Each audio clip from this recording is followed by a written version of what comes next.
Edward Louis Stephenson എന്ന എഴുത്തുകാരന്റെ treasure island എന്ന നോവലിൽ നിന്ന് തുടങ്ങാം. നിധി. മനുഷ്യനെ ഇതുപോലെ ഭ്രമിപ്പിച്ച മറ്റൊന്ന് ലോകത്തുണ്ടാകുമോ? നിധി തേടിയുള്ള അതിസാഹസിക കഥകൾ നമ്മൾ ആവേശത്തോടെയാണ് കേൾക്കാറുള്ളത്. ആരാണ് ക്യാപ്റ്റൻ വില്യം കിഡ് എന്ന കടൽ കൊള്ളക്കാരൻ? അദ്ദേഹം ഒളിപ്പിച്ചു വെച്ച നിധിയുടെ കഥയോ?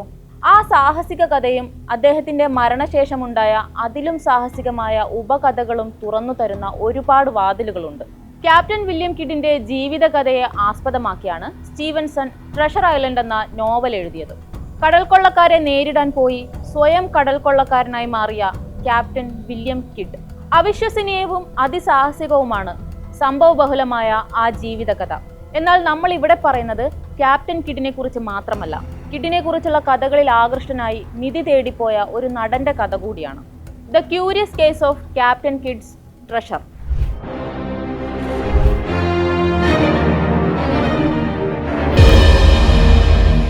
കഥ തുടങ്ങുന്നത് 17-ാം നൂറ്റാണ്ടിന്റെ അവസാനത്തിലാണ്. ലോകത്തിലെ പല രാജ്യങ്ങളും ബ്രിട്ടന് കീഴിലുള്ള കൊളോണിയൽ കാലം. ഈസ്റ്റ് ഇന്ത്യ കമ്പനിയിലൂടെ ഇന്ത്യ അടക്കമുള്ള രാജ്യങ്ങളുടെ സമ്പത്ത് കൊള്ളയടിച്ചുകൊണ്ടിരിക്കുന്ന കാലം. ലോകത്തിലെ ഏറ്റവും വലിയ കൊള്ളക്കാരായ ബ്രിട്ടന് പോലും തലവേദനയായ സംഘങ്ങൾ അന്നുണ്ടായിരുന്നു, കടൽ കൊള്ളക്കാർ. ഈ കടൽ കൊള്ളക്കാരെ ഒതുക്കാൻ ബ്രിട്ടീഷ് അധികാരികൾ കണ്ടെത്തിയ ആളായിരുന്നു ക്യാപ്റ്റൻ കിഡ്. അക്കാലത്ത് സ്വകാര്യ പടക്കപ്പൽ എന്നൊരു സംഭവമുണ്ട്. സ്വകാര്യ വ്യക്തികളുടെ ഉടമസ്ഥതയിലുള്ള പടക്കപ്പലുകൾ. ഈ കപ്പലുകൾക്ക് ശത്രു കപ്പലുകളെ ആക്രമിക്കാൻ ഗവൺമെന്റിന്റെ അനുമതിയുമുണ്ട്.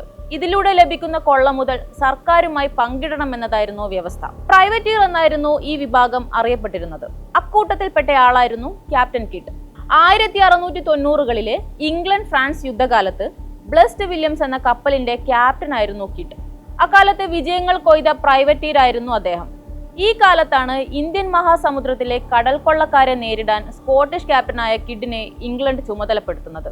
കടൽ കൊള്ളക്കാരെ നേരിടാൻ കപ്പലുമായി ഇറങ്ങിയ കപ്പിത്താൻ ആ നിലയിൽ സമ്പൂർണ്ണ പരാജയമായിരുന്നു.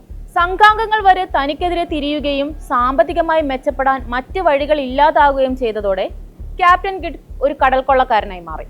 അതല്ലാതെ അയാളുടെ മുന്നിൽ മറ്റ് വഴികളൊന്നുമില്ലായിരുന്നു. സാഹചര്യങ്ങൾ കൊണ്ട് കടൽ കൊള്ളക്കാരനായി മാറി ഇന്ത്യൻ മഹാസമുദ്രങ്ങളെ അടക്കം വിറപ്പിച്ച ക്യാപ്റ്റൻ കിഡ്.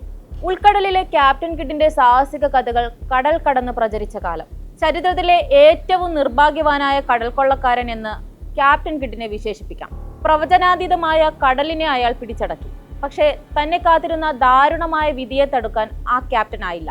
1698 ജനുവരി മാസം ഇന്ത്യയിൽ നിന്ന് മടങ്ങി വരുന്ന കെദ്വ മർച്ചന്റ് എന്ന കപ്പലായിരുന്നു ക്യാപ്റ്റൻ കിഡും സംഘവും അന്ന് ആക്രമിച്ചത്. കടലിലും കരയിലും കിഡിന്റെ കഷ്ടകാലം അന്ന് തുടങ്ങി. ഇന്ത്യയിൽ നിന്നും വില കൂടിയ ചരക്കുകളുമായി വരികയായിരുന്നു കെദ്വ മർച്ചന്റ്. ഇംഗ്ലീഷുകാരനായിരുന്നു കെദ്വയുടെ കപ്പിത്താൻ. ഇതറിഞ്ഞ കിഡ് കപ്പൽ തിരിച്ചേൽപ്പിക്കാൻ തയ്യാറായെങ്കിലും സംഘാംഗങ്ങൾ സമ്മതിച്ചില്ല. അഡ്വഞ്ചർ പ്രൈസ് എന്ന് പേരിട്ട് കപ്പൽ കിഡ് സൂക്ഷിച്ചു. കടലിലെ കിഡിന്റെ യാത്ര തുടങ്ങിയിട്ട് അപ്പോഴേക്കും 2 വർഷമായിരുന്നു. ആ സമയത്തിനുള്ളിൽ ബ്രിട്ടനിൽ കടൽ കൊള്ളക്കാരോടുള്ള മനോഭാവവും മാറിയിരുന്നു. ഇപ്പോൾ അതൊരു ക്രിമിനൽ കുറ്റമാണ്. 1699 ഏപ്രിലിൽ കിഡ് വെസ്റ്റ് ഇൻഡീസിലെത്തിയപ്പോഴേക്കും വലിയൊരു കടൽ കൊള്ളക്കാരനായി മാറിയിരുന്നു. അങ്ങോളം ഇങ്ങോളം അധികാരികൾ കടൽ കൊള്ളക്കാരെ വേട്ടയാടിക്കൊണ്ടിരിക്കുന്ന കാലം. തന്റെ ജോലിക്കാർ കടൽ കൊള്ളയ്ക്ക് നിർബന്ധിച്ചതാണെന്നും മാപ്പ് തരണമെന്നും ഇംഗ്ലീഷ് അധികാരികളോട് കിഡ് ആവശ്യപ്പെട്ടെങ്കിലും അംഗീകരിക്കപ്പെട്ടില്ല. അങ്ങനെ 1701 മെയ് 23-ന് ക്യാപ്റ്റൻ കിഡിനെ ബ്രിട്ടൻ തൂക്കിലേറ്റി. ക്രൂരമായിരുന്നു ആ കൊലപാതകവും. അദ്ദേഹത്തിന്റെ കഴുത്തിൽ കുരുക്കിയ കയർ പൊട്ടിയതിനാൽ രണ്ടാമതും തൂക്കിലേറ്റി. മൃതദേഹം സംസ്കരിക്കാതെ തേംസ് നദിക്കരയിൽ തൂങ്ങിയാടി. അഴുകിത്തീർന്ന ക്യാപ്റ്റന്റെ മൃതദേഹം മറ്റ് കടൽ കൊള്ളക്കാർക്കുള്ള ബ്രിട്ടന്റെ താക്കീതായിരുന്നത്രേ. തൂക്കിലേറ്റുന്നതിനു മുമ്പ് ക്യാപ്റ്റന്റെ അവസാന വാക്കുകൾ ഇങ്ങനെയായിരുന്നു: നുണയന്മാരും ദുഷ്ടന്മാരും എനിക്കെതിരെ സാക്ഷി പറഞ്ഞിട്ടുണ്ട്, എന്നല്ലാതെ മറ്റൊന്നും എനിക്ക് പറയാനില്ല. കിഡ് എന്ന കടൽ കൊള്ളക്കാരന്റെ കഥ അവിടെ അവസാനിച്ചില്ല. കടൽ കൊള്ളയിലൂടെ നേടിയ അളവറ്റ സമ്പത്ത് കിഡ് എവിടെയോ ഒളിപ്പിച്ചു വെച്ചിരിക്കുകയാണെന്ന പ്രചരണവും അദ്ദേഹത്തിന്റെ മരണത്തിന് പിന്നാലെ ഉയർന്നു. പലരും കാണാമറിയത്തുള്ള നിധി തേടി കടലിലേക്ക് ഇറങ്ങി. US-ന് സമീപത്തുള്ള ഗാർഡിനർ ബ്ലോക്ക് ദ്വീപുകളിൽ കുഴിച്ചിട്ട നിധിയുടെ കുറെ ഭാഗം പിന്നീട് കണ്ടെത്തിയെങ്കിലും അളവറ്റ സമ്പത്തിന്റെ വലിയൊരു ഭാഗം ഇന്നും കാണാമറിയത്താണ്. വർഷം 1983. ക്യാപ്റ്റൻ കിഡ് മൺമറഞ്ഞിട്ട് 300 വർഷങ്ങൾക്കിപ്പുറം ഒരാൾ ആ നിധി അന്വേഷിച്ചിറങ്ങുന്നു. ബ്രിട്ടീഷുകാരനായ റിച്ചാർഡ് നൈറ്റ്. ക്യാപ്റ്റൻ കിഡിനേതുപോലെ സാഹസികവും ദുരൂഹതകൾ നിറഞ്ഞതുമാണ് നിധി അന്വേഷിച്ചു പുറപ്പെട്ട റിച്ചാർഡ് നൈറ്റിന്റെ കഥ. സാഹസികതകളോട് അതീവ തൽപരനായ ജോലിയില്ലാത്ത നടൻ. ഹോളിവുഡിൽ അവസരങ്ങൾ അന്വേഷിച്ച് അയാൾ ഒടുവിൽ സസ്പെൻസും ത്രില്ലറും നിറഞ്ഞ ഹോളിവുഡ് സിനിമയെ വെല്ലുന്ന കഥയായി സ്വയം മാറി. ക്യാപ്റ്റൻ കിഡിന്റെ നിധി അന്വേഷിച്ച് റിച്ചാർഡ് നൈറ്റ് കമ്മ്യൂണിസ്റ്റ് വിയറ്റ്നാമിലെത്തി. അവിടെ അമേരിക്കൻ ചാരനായി മുദ്രകുത്തപ്പെട്ട് ഒടുവിൽ നിധി കണ്ടെത്തിയെന്ന അവകാശവാദവുമായി എത്തിയ റിച്ചാർഡ് നൈറ്റിന് മുന്നിൽ ലോകം നെറ്റിച്ചുളിച്ചു. അയാളുടെ കണ്ടെത്തലുകൾ വെറും കെട്ടുകഥകൾ മാത്രമാണെന്നും ഭ്രമാത്മകമാണെന്നും വിധി എഴുതി.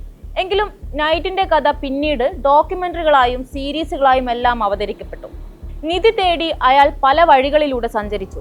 ഒടുവിൽ വിയറ്റ്നാമിലെ ഹോൺ ട്രെ ലോൺ ദ്വീപിലെത്തി. അവിടെ അമൂല്യ രത്നങ്ങളും സ്വർണവും വെള്ളിയും അടങ്ങിയ 3 പെട്ടികൾ കണ്ടെത്തിയെന്നായിരുന്നു നൈറ്റിന്റെ വാദം.